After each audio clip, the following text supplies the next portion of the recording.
I see so many brokers that are stuck working in the business rather than working on the business, doing the dollar productive activities like getting in contact with their existing customers, reviewing their loans, adding value, talking to them about their bigger goals in terms of how they can reach financial freedom. Yet instead of doing that, they're stuck in the loan process. And the reason that they are stuck in the loan process is because they haven't clearly defined what that process needs to look like and who they need on their team to be able to scale effectively. So what ends up happening, the calls don't get made.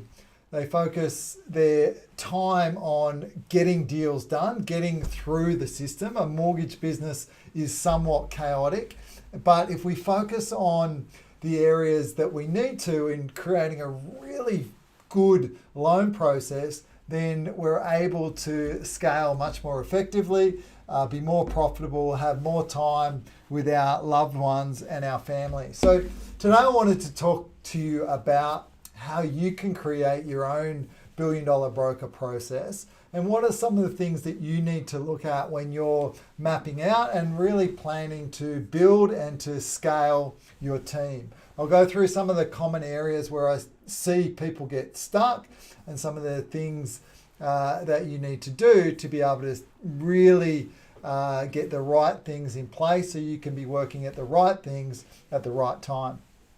So if we have a look at the billion-dollar broker loan process, and the billion-dollar broker loan process is like that instruction manual for your business. It's, it makes it easy because instead of your business being run by the people, it's been run by the process.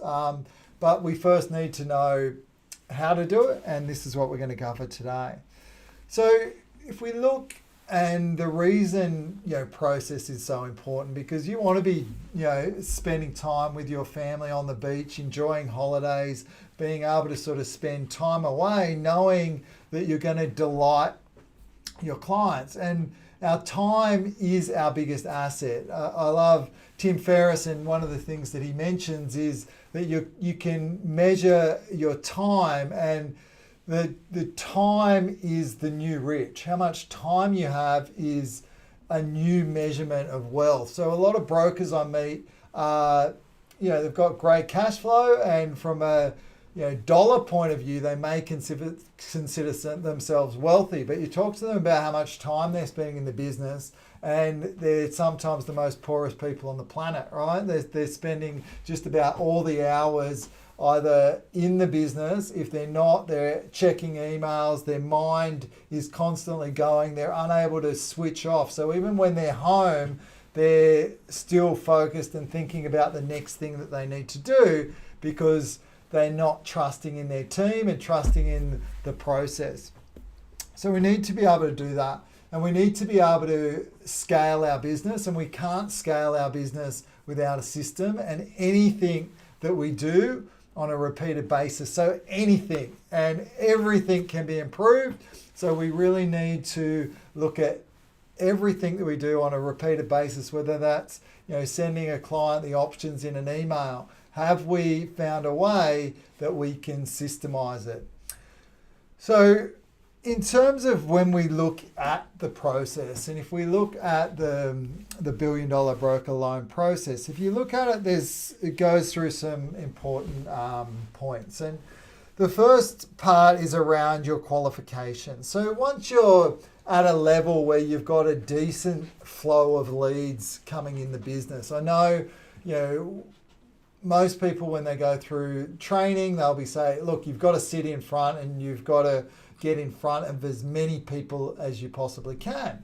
But there's going to come to a point in your business where you get to that point where you don't have the time to be able to sit in front of each and every lead, and you're going to have to create a qualification process within your business that allows you to qualify your clients. And for me, it was 3 areas, right? I wanted to know that, hey, did they have the deposit? Did they have the capacity? And was their credit file clean? If there was, then great. I wanted to go to the next steps, which is to get the appointment preparation. So through that stage, we do the appointment preparation. And in my course, I teach the 5 P's of preparation.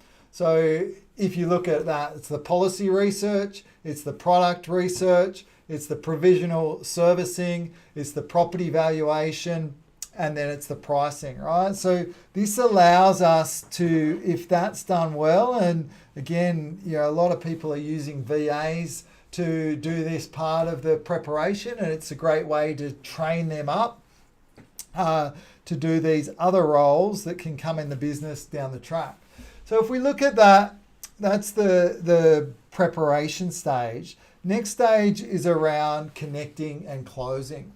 And again, I've just spent 6 weeks in our program where we went through a relationship sales, which goes through a process in terms of how you can connect more deeply. And if you've done your prep work, it will allow you to do exactly this, to focus on the connection and then obviously the close. But to establish connection, what do we need?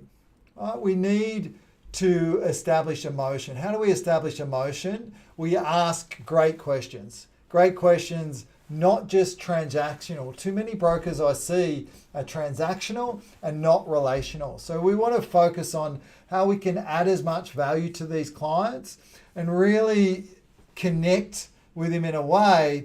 And if we've done the preparation up front, it allows us to really connect in a deeper way, understanding their greater needs and separate us from our competitors and really challenge and educate our clients.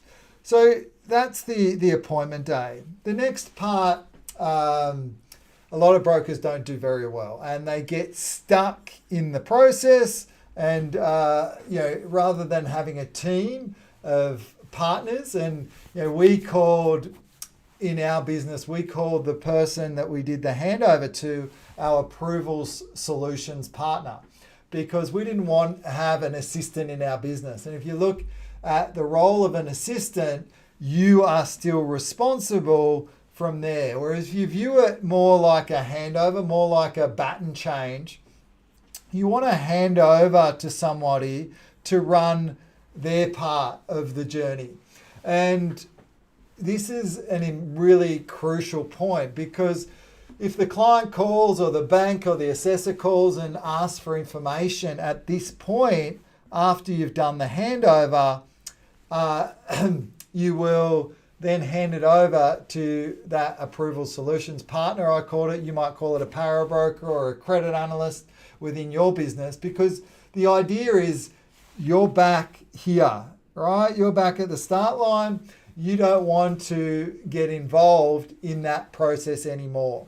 You've got a team of people. And for me, we had a couple of different roles within the business. We had the broker, we had the approval solutions partner who would do the preparation and take it to approval. And then we had a settlements officer that would take it from here to there. Because if we look as, your role as a mortgage broker, you're paid for sales and solutions, right? So you're paid for this part. You're paid for the sales and the solution.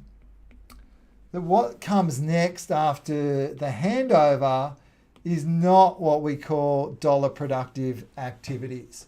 That's the next part of it, which is the delivery. And so in terms of, if we look at it from a dollar productive activities, these are your dollar productive activities. The qualification and the sales and the solution are the dollar productive activities. And the actual delivery, while it's important, if we've got a really good loan process, then that can consistently deliver outstanding service, then we don't need to focus on that. We can really stay in our lane. So if we have a great handover, and there's 2 hand over things that I teach. And again, I provide a lot more information in our programs around the handover process. So there's both an internal process, which includes the handover to your team member, and there's an external handover, which you hand your client, which you communicate with your client in terms of who's going to be handling it. And for us, it was, positioning that person as a partner and, really empowering and giving them the expertise. Because if you just play in your role, if you just play in your space, you become a real expert at what you do. And it's the same for my team members that focused on from the handover to approval, they became experts in what they did. And same as my settlements officer, between approval and settlement, became a real expert. And the reason we split these two roles is because we didn't want our settlements person getting caught up in terms of the most important part where we need speed in the process, which was to get the loans going and get them into the system. So that's a sort of an overview of the process.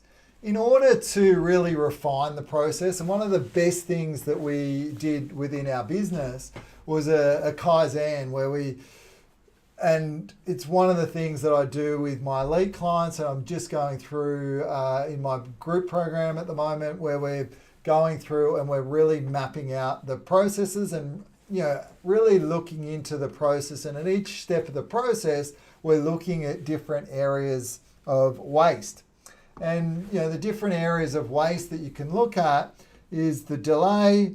So where are things being delayed? Where are they maybe clogged up in your email? Where is there delays in getting things back from clients, like documents? Where you're not utilizing the technology, like File Invite or Easy Docs or something like that, bankstatements.com, for example. Where are the delays within your business? Where is there replicating? Where is there maybe double entry of data, for example? Where are we either over processing? So who's done a serviceability calculator more than once? Well, where's there unnecessary motion, sort of looking for files? Maybe you've got some things filed in your email, some things you've got filed in Dropbox, for example. Where is there, where are you forwarding emails rather than creating email rules? Where is there sort of unclear communication where you really don't know what the client wants, or you're not communicating that well within your handover? Where is there being errors? Where are the consistent areas that you're getting MIRs that you really need to focus on? The most underutilized talent within the business is normally yourself, right? So, and normally you're stuck in those delivery rather than focusing on the dollar productive activities, which means you're going into, creating areas where there's lost opportunities. So, for you, and again, if you want a copy of this, type the $1 Billion Broker into the chat. $1 billion loan process into the chat, and we'll get you a copy of the process document, and that'll really allow you to be able to build out your own process and just to sow the seeds. Obviously, if you want more information and you're at that position where you're looking to scale, or maybe you've really got an elite business at the moment where you're doing above 10 mil a month and you want to work with me privately, then I'm happy to have a chat. So, request that resource, book in a chat. I'd love to help and see how we can, help facilitate your growth and really build out your $1 billion loan process so you can create that business that's not reliant on you or a team member. The worst thing that happens is, I see brokers that get a great staff member and they may be with them for 2, 3, 4 or 5 years. That staff member leaves, and then they're back to square one. They're doing it all themselves. They haven't documented their processes and they're in a world of hurt. So I don't want that to happen to you. I want you to be able to have this business that gives you that freedom with scale, delights your customers on a consistent basis, and really gives you the lifestyle that you deserve. I'm Ross from The $1 Billion Broker.